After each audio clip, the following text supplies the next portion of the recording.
Έχετε ξυπνήσει ποτέ μεταξύ 3 και 5 τα ξημερώματα?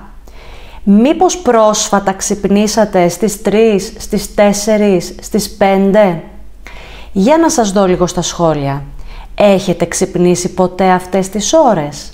Είμαι εδώ για να σας πω γιατί ξυπνήσατε, τι θέλει να σας πει το υποσυνείδητό σας, τι μηνύματα θέλει να σας στείλει, πώς να τα ερμηνεύσετε και πώς να απελευθερωθείτε από τα παλιά προγράμματα που δεν σας συμφέρουν να τα έχετε και να δημιουργήσετε νέα προγράμματα. Στην ουσία να δημιουργήσετε νέα ζωή για σας. Να εκμεταλλευτείτε δηλαδή αυτές τις ώρες, τις πολύ πρωινές, που το πέπλο μεταξύ του υλικού κόσμου και του πνευματικού είναι πάρα πολύ λεπτό, είναι η καλύτερη ώρα αυτή. Γι' αυτό πάρα πολλοί άνθρωποι ανά τον κόσμο πλέον ξυπνάνε 4 και 5 το πρωί και κάνουν την πρωινή τους ρουτίνα, που η πρωινή τους ρουτίνα αποτελείται από ασκήσεις αναπνών, διαλογισμό ή προσευχή, οραματισμό, καταγραφή μελέτη στόχων, και αυτοί οι άνθρωποι που το κάνουν αυτό συνήθως και είναι πολύ strict to the plan, μου αρέσει αυτή η έκφραση, είναι πολύ στο πρόγραμμά τους εστιασμένοι, είναι ένα 5%, που αυτό το 5% σύμφωνα με έρευνες είναι και αυτό που ζει τη ζωή που επιθυμεί να ζει. Αυτό που έχει καταφέρει να πραγματοποιήσει όνειρα, επιθυμίες, στόχους και ζει μέσα στον πλούτο, την ευτυχία, την ευημερία, την αυθονία. Αυτές λοιπόν οι ώρες, σημειώστε 3 πράγματα που συμβαίνουν. Καταρχήν στο νούμερο 1, σημειώστε με το που θα ξυπνήσετε το όνειρο που βλέπατε, πριν το ξεχάσετε. Να έχετε γενικότερα δίπλα σας ένα τετράδιο και ένα στυλό, που μπορεί να είναι το τετράδιο της ευγνωμοσύνης σας, όπως έχουμε πει, με το που ξυπνάμε γράφουμε 5 πράγματα για τα οποία είμαστε ευγνώμων. Όσοι έχετε την φόρμουλα έτη επαναπρογραμματισμού του υποσυνειδήτου που έχω δημιουργήσει, γνωρίζετε για το τι πρέπει να κάνετε, αλλά λέω πολλά πράγματα και στα βίντεό μου εδώ, για όλους εσάς που είστε καθημερινά εδώ και σας ευχαριστώ πολύ. Οπότε σε αυτό το τετράδιο καταγράφετε το όνειρο που είδατε πριν το ξεχάσετε, γιατί το υποσυνείδητο θέλει να μας στείλει κάποια μηνύματα και ο πιο εύκολος τρόπος να μας τα στείλει είναι όταν εμείς κοιμόμαστε και τα κύματα του εγκεφάλου μας είναι δέλτα, γιατί καθ' όλη τη διάρκεια της ημέρας έχουμε β, συχνότητα εγκεφαλικών κυμάτων β, που είναι της επιβίωσης. Είμαστε μέσα στο άγχος, στο στρες, τρέχουμε, αρνητικές σκέψεις πολλές φορές, συναισθήματα αρνητικά, β. Λίγο πριν κοιμηθούμε, θ. Στο βαθύ τον ύπνο, δέλτα.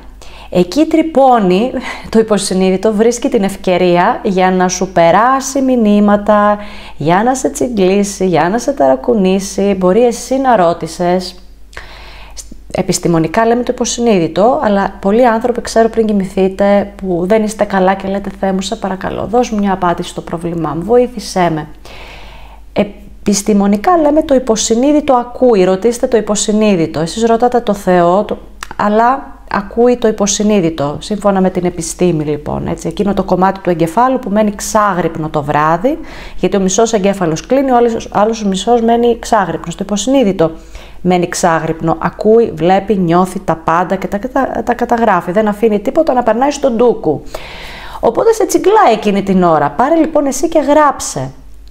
Και μετά προσπάθησε να ερμηνεύσεις το όνειρο. Πώς θα το ερμηνεύσεις? Σίγουρα θα με ρωτήσετε πάρα πολύ για τα όνειρα που είδατε πρόσφατα. Μπορεί και χτες το βράδυ. Μπορείτε να μου πείτε τα όνειρά σας στα σχόλια. Εννοείται, θα σας ακούσω και θα σας διαβάσω βασικά.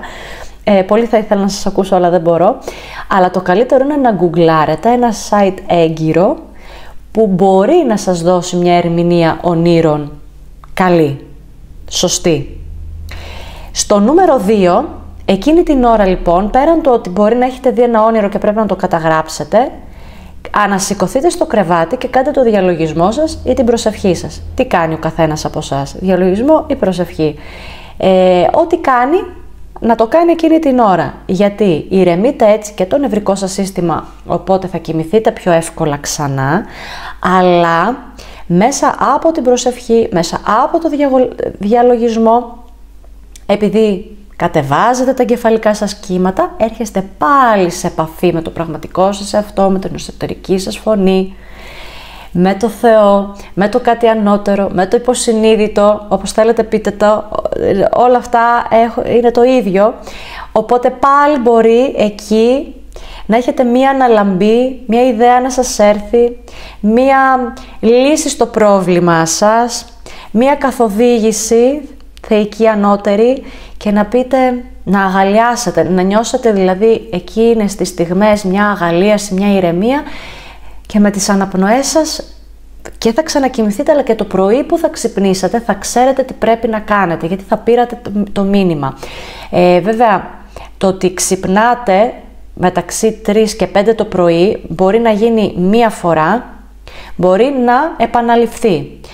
Αν επαναληφθεί, αυτό σημαίνει ότι πρέπει να επιμείνετε μέχρι να πάρετε ένα συγκεκριμένο μήνυμα. Δηλαδή κάποιος, ρε παιδί μου, σας κουντάει εκείνη την ώρα στον ύπνο να ξυπνήσετε, γιατί κάτι θέλει να σας πει. Τώρα αυτός ο κάποιος, ποιον επικαλείστε στις προσευχές σας? Αυτός είναι. Στο νούμερο 3 σημειώστε ότι είναι η κατάλληλη ώρα αυτή να επαναπρογραμματίσετε το υποσυνείδητο. Να δημιουργήσετε τη ζωή που επιθυμείτε. Οπότε τι θα κάνετε? Θα οραματιστείτε. Θα δώσετε εικόνες στο μυαλό σας, γιατί το μυαλό δεν ξεχωρίζει πραγματικότητα από φαντασία. Οπότε ό,τι εσύ του δώσεις θα το πάρεις σαν τη μόνη σου αλήθεια. Και αν το πάρεις σαν τη μόνη σου αλήθεια, το πιστέψει δηλαδή, θα στο πραγματοποιήσει κιόλας. Ο οραματισμός λοιπόν, πέραν του ότι στο νούμερο 1 καταγράφουμε το όνειρο και την άλλη μέρα με ησυχία το ερμηνεύουμε, στο νούμερο 2 διαλογισμός προσευχή, οπότε χαλαρώνουμε, και στο τέλος οραματιζόμαστε, φανταζόμαστε τη ζωή που επιθυμούμε να ζήσουμε, βλέπουμε τις επιθυμίες μας στο μυαλό μας να περνάνε μπροστά εικόνες σαν να έχουν ήδη πραγματοποιηθεί. Είναι ό,τι καλύτερο. Απελευθερώνεις τα παλιά προγράμματα και δημιουργείς νέα τη ζωή που θέλεις να ζήσεις, που θέλεις να δεις μπροστά σου. Αυτά τα 3 λοιπόν, φίλοι μου, έτσι ελπίζω να τα σημειώσατε. 1, 2, 3. Πάρτε πάντα να έχετε ένα τετράδιο και ένα στυλό. Να κλείσω το βίντεο το σημερινό εδώ. 20 Απριλίου έχουμε άλλες 5 θέσεις για το σεμινάριο στη Θεσσαλονίκη.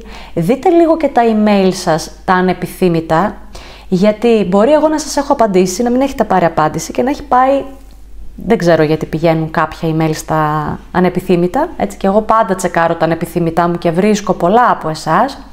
Επίσης θέλω να σας πω, κάποιοι μου ζητάτε το δωρεάν οδηγό Manifest για Αρχάριους, τον βλέπετε σε παλιά βίντεο, τα οποία όμως είναι παλιά, δόθηκε ο οδηγός τότε, ετοιμάζω νέο οδηγό, πολύ αναλυτικό, και θα σας ενημερώσω για το πότε. Κρατάω τα email σας, οπότε μόλις δημιουργήσω το νέο οδηγό, εννοείται ότι και σε παλιούς και σε καινούριους, σε όσους μου το ζητήσατε, αλλά και γενικότερα σε όλους όσους έχουν μαζέψει τα email, θα σας τον στείλω.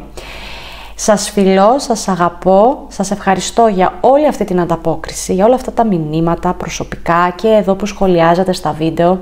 Είμαστε εδώ καθημερινά εκτός Κυριακής πλέον, γιατί είπαμε ότι η Κυριακή είναι free from phone, να ηρεμεί λίγο ο εγκέφαλός μας, να κάνουμε πράγματα για μας, πράγματα που μας κάνουν χαρούμενους. Ας είμαστε λίγο μακριά από την τεχνολογία, έστω μία φορά την εβδομάδα. Αλλά σας ευχαριστώ που είστε εδώ καθημερινά, σας αγαπώ πολύ. Μέσα από την καρδιά μου σας ευχαριστώ, ένα μεγάλο ευχαριστώ και ένα μεγάλο φιλί.